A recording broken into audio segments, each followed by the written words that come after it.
then meron pa akong isa, guys. Actually, pinag-iisip, kasi ito nga, ang tagal ko na siya nagamit. Ilang beses na pero hindi pa rin siya ubos. So, pinag-iisipan ko, ipapag-giveaway ko na lang siya. So, comment kayo guys sa baba kung sino yung mapusuan ko na magandang comment or basta yung mapusuan ko guys. Sa kanya ko ibibigay itong Belo Expert Tinted Sunscreen. Ayan. So, magkano din siya sa SM. Sa SM ko ito nabili. Magkano din siya eh. Pero, para sa mga hindi pa nakakatry. Ayan. Para masubukan nyo rin. So, ayan guys.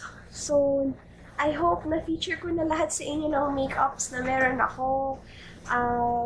So, comment pa kayo sa baba kung ano pa yung mga gusto nyo i-feature ko. Actually, may mga nagko-comment sa akin na baka matagal ko pang magawa. So, sobrang busy din kasi ng sked. So, guys, ayan, I hope na gusto nyo itong video na to. At sana, nakatulong sa inyo yung mga budget-friendly na makeup and sa mga medyo high-end. Alam niyo naman ako ano yon. So, ayun guys, huwag din niyong kalimutan mag-subscribe guys. Please, subscribe. Please.